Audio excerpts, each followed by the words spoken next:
आप पार्टी के सांसद और मुखिया राजकुमार रोज जुड़ चुके हैं फोन लाइन पर। राजकुमार जी, बहुत स्वागत है न्यूज 18 राजस्थान पर आपका।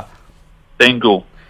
आपके पार्टी के विधायक जयकृष्ण पटेल पर कार्रवाई हुई है भ्रष्टाचार को लेकर के, 20 लाख की रिश्वत के साथ ट्रैप हुए हैं, क्या कहेंगे आप? देखो, ये जानकारी हमें मिली है अभी घंटा डेढ़ घंटा हुआ जी, और हमने संपर्क करने की कोशिश की गई है। विधायक और विधायक के साथ में जो भी थे उनसे संपर्क करने की कोशिश की, लेकिन अभी तक संपर्क नहीं हो पाया है। लेकिन जिस तरह से मामला सामने आया है तो पहली दृष्टता से गलत लग रहा है हमें, और है गलत। अगर विधायक हमारी पार्टी की बैठक होने वाली है, विधायक गलत है पूर्ण रूप से, तो हम पार्टी विधायक के खिलाफ कार्रवाई करेगी। लेकिन एक बात ये भी समझना पड़ेगा कि भारत आदिवासी पार्टी दक्षिण राजस्थान के अंदर एक तीव्र गति से तेजी से ग्रोथ कर रही थी और देखा गया है कि कहीं कहीं षड्यंत्र, हर प्रकार से षड्यंत्र हुए हैं। तो कहीं ये भी एक षड्यंत्र का मतलब हिस्सा तो नहीं है, ये भी एक जांच का विषय है। लेकिन जब तक एक बार विधायक और विधायक के साथ में जो भी थे उनसे बात नहीं होती है, वास्तविक क्या मामला था, किस प्रकरण में लिए हैं, कौन देने आया था, क्या है, ये जब तक हमारे सामने नहीं आएगा तब तक हम क्लियर कोई पार्टी की तरफ से कार्रवाई नहीं कर पाएंगे। लेकिन सिंगल सी लाइन है हमारी तरफ से कि विधायक अगर पूर्ण रूप से गलत है तो पार्टी की तरफ से कार्रवाई की जाएगी। लेकिन ये भी जांच का विषय है कि मतलब एक षड्यंत्र तो नहीं किया गया, और हुआ है हमारे साथ इस इलाके में कई बार, क्योंकि एक राजस्थान के अंदर परिपाटी तीसरी पार्टी जब बनती है तो सबके खटकने लगता है। और वर्तमान आप सबकी जानकारी में होगा, जिस विधानसभा क्षेत्र से जीत के आ रहे हैं बागीदोरा जी, वो विधानसभा पूरा राजस्थान मतलब इससे अनभिज्ञ नहीं है। तो कहीं ना कहीं षड्यंत्र का हिस्सा भी ये हो सकता है। तो ये भी आपको ये षड्यंत्र क्यों लग रहा है, जब एसीबी कह रही है कि हम कई दिनों से सर्विलांस पर रखे हुए थे, उनको शिकायत मिली, शिकायत का सत्यापन हुआ, कार्रवाई हुई सबके सामने कि एक विधायक पहले प्रश्न पूछते हैं और उसके बाद उसको ड्रॉप करने के एवज में 2 से 2.5 करोड़ रुपए की रिश्वत की मांग करते हैं, वो गलत प्राथमिक तौर पर नहीं लगता? नहीं, वो सारी चीजें कि हम वही कह रहे हैं कि प्रश्न तो मैंने खुद ने देखा है कि कौन सा प्रश्न है, किस प्रश्न के एवज में मांगे हैं, क्या है क्या क्वेश्चन, उसको क्योंकि ड्रॉप तो कर नहीं सकता है, एक बार रजिस्ट्रेशन होने के बाद वो ड्रॉप नहीं कर पाएगा। हाँ, तो ऐसा हो सकता है कि वो विधायक उस दिन जिस दिन क्वेश्चन लगा है उस दिन अब्सेंट रहा है, क्या ऐसा मामला भी है, तो हम मानेंगे कि हाँ विधायक गलत है। लेकिन क्वेश्चन ड्रॉप तो वो चाहे एक बार रजिस्ट्रेशन होने के बाद ऑनलाइन चढ़ने के बाद वो ड्रॉप नहीं कर सकता है किसी भी क्वेश्चन को, मेरी जहां तक जानकारी में है वहां तक। हाँ, हम कई वही कह रहे हैं कि जब तक क्लियर नहीं हो पाएगा विधायक या विधायक के साथ वालों से बात नहीं हो पाएगी, वास्तविक प्रकरण क्या है, इससे पहले पार्टी की तरफ से कोई भी स्टेटमेंट नहीं, आप किसी प्रकार का कोई डिसीजन लेना मेरे हिसाब से जल्दीबाजी हो जाएगा। बिल्कुल, ये आप ठीक कह रहे हैं कि कोई जल्दबाजी नहीं करना चाहते, लेकिन भारतीय जनता पार्टी ये कह रही है कि हम तो समझते थे कि आदिवासी पार्टी आदिवासियों के कल्याण का दावा करती थी और वो अब रिश्वत के खेल से किस तरीके से पूरा का पूरा चुनावी मोड संचालित कर रहे थे, ये अब उजागर हुआ है, ये सामने आया है। देखो, पूरा भारत आदिवासी पार्टी ईमानदारी से इस क्षेत्र में काम किया है। मैं और मेरे साथी पूर्व में विधायक रहे हुए हैं और जनता की क्षेत्र की मेहरबानी की वजह से आज मैं भी सांसद हूं। हमारे 4 विधायक हैं। पहले भी भारत आदिवासी पार्टी मतलब भ्रष्टाचार के खिलाफ भारत आदिवासी पार्टी इस क्षेत्र के डेवलप को लेके इस क्षेत्र की आवाज बन के काम किया है और अभी भी करेगी और भविष्य में भी करेगी, आगे आने वाले समय में भी ये पार्टी करेगी। पार्टी का एक विधायक गलत हो सकता है, वो भी अभी तक क्लियर नहीं हो पाया, वो भी जांच का विषय है।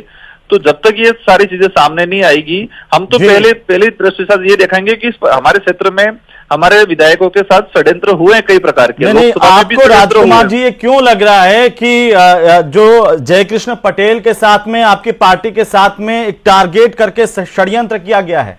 क्योंकि ये तो सबके सामने है, रिश्वत की राशि, विधायक, गनमैन और सरकारी आवास। वो चीज को हम नकार नहीं रहे। वो जब तक एक बार विधायक और सबके साथ वालों से बात नहीं, क्या मामला क्या था, प्रकरण क्या था, किस मामले में मांगे हैं, देने वाला कौन है, क्या है, उनकी क्या भूमिका रही है, विधायक की रही है, विधायक के स्टाफ की रही है, सारी चीजें जब तक नहीं समझ पाएंगे तब तक पार्टी की तरफ से किसी प्रकार का डिसीजन लेना मेरे हिसाब से ठीक नहीं है। लेकिन मैं सिंगल लाइन में कहना चाहूंगा कि अगर विधायक की भूमिका पूर्ण रूप से अगर है तो पार्टी की तरफ से कार्रवाई की जाएगी। और ये है कि ये भी जांच का विषय कि षड्यंत्र पूर्वक, क्योंकि हुए षड्यंत्र पहले भी हुए, बाई इलेक्शन में षड्यंत्र हुआ, लोकसभा चुनाव में षड्यंत्र हुए। आपने देखा होगा किस तरह से पार्टियां बदली गई है दक्षिण राजस्थान के अंदर, और बागीदोरा आप भलीभांति पूरा राजस्थान जानता है किस क्षेत्र से ये आते हैं। तो स्वाभाविक है जिनका एक गढ़ हुआ करता था उन गढ़ को अगर धराशायी करके आते हैं तो स्वाभाविक इनके षड्यंत्र के शिकार हो भी सकते हैं। हम पूर्ण रूप से ये नहीं कह रहे, लेकिन जब तक सच्चाई सामने आएगी इसके बाद ही हमारी पार्टी की तरफ से डिसीजन। लेकिन राजकुमार जी, आपको एसीबी पर, सिस्टम पर, सरकार पर, प्रशासन पर भरोसा नहीं है, जांच एजेंसी पर? देखो, इस मामले में अगर लंबी बात मतलब बात करना चाहेंगे तो लंबी बात हो जाएगी। मैं सिस्टम पे पूर्ण रूप से कोई सवाल मतलब सवाल खड़ा नहीं करना चाह रहा हूं, लेकिन ये भी मैं नहीं कहना चाह रहा हूं कि सिस्टम को भी क्लीन चिट नहीं मिला है। राजस्थान के अंदर चल रहा है, वर्तमान सरकार कह रही थी कि हम जितने पेपर लीक मामले हुए हैं, जितने लोग हैं उनको सबको कार्रवाई करेंगे। एसआई भर्ती का चल रहा है। अब एसआई भर्ती में क्लियर हो रहा है कि भाई पेपर लीक हुआ है, लेकिन फिर भी सरकार नहीं, वहां एसीबी काम नहीं कर रही है, तो ये भी एक का सवाल बनता है। तो हम हालांकि इस मामले में ये नहीं कह रहे कि एसीबी गलत है, लेकिन ये जांच का विषय है कि कौन आदमी पैसे देने आया था, क्यों देने आया था, क्या रीजन था, किसके थ्रू आया था, क्या है, क्यों वो पैसे भी क्यों दे रहा था। भाई ये विधायक पैसे ले रहा था, वो गलत है, उस पर कार्रवाई होनी चाहिए, लेकिन वो दे भी क्यों रहा था पैसे, ये भी सवाल बनता है। मतलब आप ये कह रहे हैं कि जिन्होंने पैसे दिए हैं, इतनी बड़ी राशि कोई दे रहा है, तो उसकी भी जांच होनी चाहिए, वो भी बेनकाब होना चाहिए कि कौन है, क्या वो है, भी बेनकाब होना चाहिए। विधायक ने पैसा लिया है, अगर ऐसा है तो विधायक पे भी कार्रवाई हो, हम भी पार्टी कार्रवाई करे, लेकिन वो देने वाला कौन है, क्यों दे रहा था, उस पर भी उसकी भी पूरी जांच होनी चाहिए। लेकिन कांग्रेस पार्टी कह रही है कि वे एसीबी अच्छा काम कर रही है, स्वागत करते हैं एसीबी की कार्रवाई का। तो हम भी कह रहे हैं ना, अगर किया है तो, लेकिन वो देने वाला कौन है, क्यों दे रहा था, उस पर भी जांच होनी चाहिए। एसआई भर्ती का मामला चल रहा है, हमारे हनुमान जी साथी सांसद जी लंबे समय से धरने पे बैठे हुए हैं, उनको गिरफ्तार कर रहे हैं, लेकिन उस पर खुलासा क्यों नहीं हो रहा है। इससे भी हम तो चाहते हैं कि एसीबी हम ये नहीं कह रहे बिल्कुल गलत किया, उस पर भी काम करें, ऐसे मामलों में काम क्यों नहीं हो रहा है।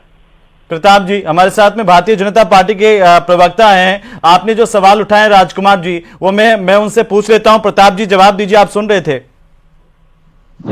हाँ हेमंत जी, पहली बात तो यह है कि ऐसा एक गुजराती में कहावत है, लपटी पड़े तो जय बाबा जी।